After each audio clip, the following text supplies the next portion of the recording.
This is All of It on WNYC. I'm Alison Stewart. In 1965, there wasn't a woman to be found playing in the New York Philharmonic. In 1966, there was one. Her name was Orin O'Brien. She was 31 years old and she played double bass, and she did so for 55 years. Now, you would think we would all know her name. There would be a day named after her, or possibly a street. Well, Orin O'Brien would not have liked that at all. O'Brien, who is now nearly 90, eschewed the limelight even though she broke through a glass ceiling. A new short documentary explains why.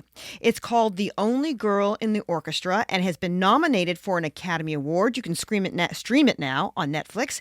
Joining me now is the film's director, Molly O'Brien. She's a longtime filmmaker who was a producer on several films recently, including a 2023 documentary on Sherry Height.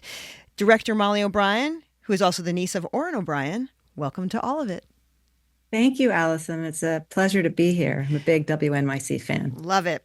So when you were a child and you came to New York to visit your aunt, when did you realize what she had done, that she was a groundbreaker?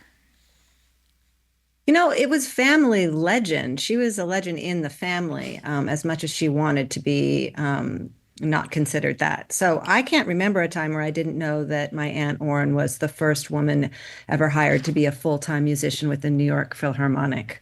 When I was 11, I came to New York City. I visited New York with my mom, and we went to go see the New York Philharmonic. And Leonard Bernstein had come back to conduct a Mahler piece. And it was during that concert that I really realized what a master she was and what a rare and beautiful life she had led and was leading. Yeah. You begged her for years to let you make a movie. What did the pitch sound like? Well, for about 9 years, the pitch was, I want to make a movie about you. I want to make a movie about you. And that didn't work because she didn't want a movie to be made about her. A biopic was not in her plans. However, when I really listened to her and changed the film and the direction the film was going to go in from just a biopic to a film that focuses on the joy of playing in an ensemble, the joy of being in the background, and the joy of teaching classical music and the double bass, she said yes. And I think I've kept that promise to her. The film is very much about all of those things. How did she get her name? Oh, that's a great question. Orin is an old Irish name, and I believe I'm blanking what it means. Oh my goodness, it'll come to me in a moment. That's okay. But her middle name is Yanez with a Y, and that's after the Santa Ynez mission in just above Santa Barbara, where her parents met and fell in love. But Orin is a Gaelic name, and I'm forgetting the meaning of it. And we'll come to it, I'm sure. So let's talk about her parents. Her parents were pretty famous movie stars. Tell us a little bit about them. Well, Orin's father and my grandfather was an actor named George O'Brien, who made over 80 films in Hollywood. He got to start with John Ford, starring in the 1924 movie Iron Horse, a silent film. His most famous role was as the man in F.W. Murnau's Sunrise, also the director of the original Nosferatu. But he went on to make many, many Westerns, especially he started as a stuntman. So he did all his own trick riding. He could, flip over a horse at full gallop and that sort of thing. He was really athletic and quite masterful in those kinds of in that kind of work. And then her mother, my grandmother, is Marguerite Churchill. She made about 12 films in Hollywood. Before that, she was a Broadway actress and model who supported her whole family from the age of 4 when her father died as an actress and a model. Would you consider them actively engaged parents with Orin? In 2025 speak? No.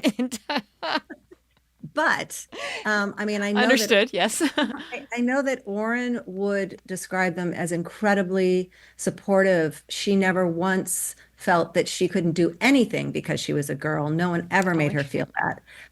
They recognized her talents early on. Her mother took on a second job at one point to pay for bass lessons. And they were parents who really understood that finding meaning and purpose through the arts is one of life's true joys, and every child should be exposed to that. Yeah. How did she pick the double bass of all things? Well, she played the piano, and then when she was in high school, she tells the story better than I will in the film. But she saw the orchestra, the high school orchestra, and she was entranced and ran up to the conductor afterward and said, "I want to join the orchestra." And he said, "Well, what do you play?" She said, "The piano." He said, "Ah, we have too many piano players now. But there's four double basses over there in the closet. Go pick one, practice for 6 months. You come back, you can be in the orchestra." And then she fell in love with the tone, with the just the beauty of the double bass. It's an instrument that is an unsung hero, I think, of the orchestra. And as you'll hear in the soundtrack of the only girl in the orchestra, so beautifully arranged by Laura Cartman, our composer, you'll hear in that soundtrack the double bass by itself, isolated, and it gets under your skin. It's really a beautiful instrument. We're talking with director Molly O'Brien. The name of the film is The Only Girl in the Orchestra, nominated for an Oscar in the short documentary category. You know, when we watch Orin play, she's so emotive when she plays. Her eyes are just going, where does she look? I know it's an odd thing, but watching her eyes, she's looking at something. Wow. That's a question for Orin. I know that Leonard Bernstein said that whenever he looked up at Orin when he was conducting the orchestra, she was always looking directly at him, and it baffled him because he felt like maybe she must have memorized every note of every piece they play over 300 years of repertoire, which is astonishing and maybe true. She really enjoys playing in ensemble. She is not a soloist. And I think that's what I really wanted people to take away from this film. I think all of us have to play in ensemble no matter what profession we're in or what family we're in. But we find ourselves in situations where everyone's elbowing each other out of the way to be in the spotlight. And Orrin is begging us to settle in and be part of this ensemble and listen to what's going on around you. So what she's looking at is what she's listening at, which is what her fellow musicians and artists are doing around her. And the joy of ensemble is really what I think is in her eyes. How did she meet Leonard Bernstein? Oh, well, her teacher is a wonderful double bassist, a master, also in the New York Philharmonic for, I think, 36 years, a man named Fred Zimmerman. And he played it in the New York Philharmonic. So he encouraged Orin to audition for the Philharmonic every single time she did. And she auditioned 3 times. It was on the third time that she got in. And so I'm sure that's the Bernstein connection, is through her teacher, Zimmerman. Once she became part of the orchestra, the press came running. They had a lot of things to say about her. We'll talk about those in a minute. But let's listen to a clip from your film.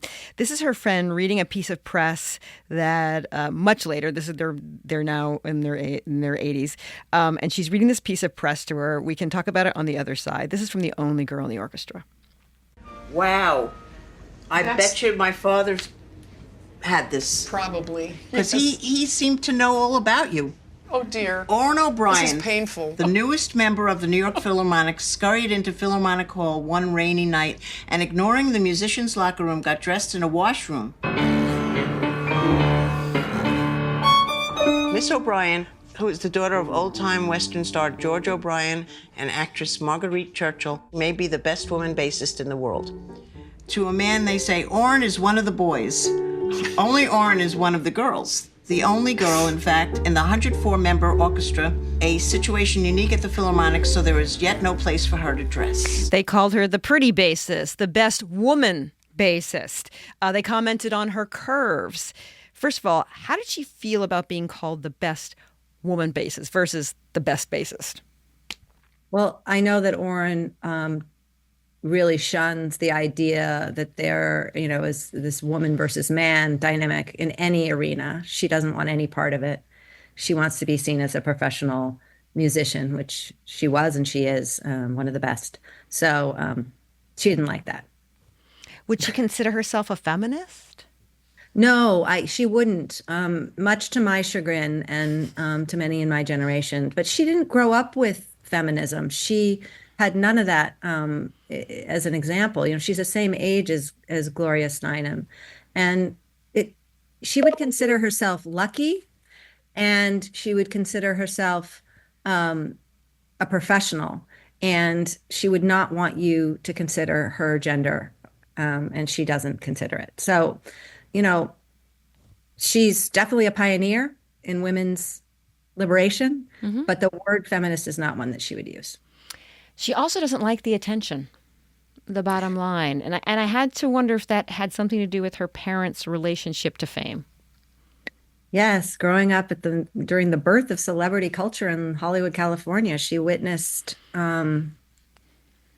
what that does to the adults in her life. And while she loved her parents very much, she saw that they craved the spotlight, and she didn't want to have anything to do with that. So she turned her back on all of that, moved to New York City, picked up a 19th century or even earlier instrument, and said, I'm going to be part of an ensemble. I am not going to be seeking the spotlight here. And yet, the irony and the tension in the film, which is what makes drama and makes good film, is that she didn't want the spotlight, but she was thrust into it when Leonard Bernstein made her the first full-time woman in the New York Philharmonic. So she had to reckon with the spotlight, even though she didn't want it. And then it doesn't go unnoticed on me and my partners who made this film with me, that we've done that all over again to her, and thrust the spotlight with The Only Girl in the Orchestra, the short documentary. But I think that, again, we've done it for a good reason.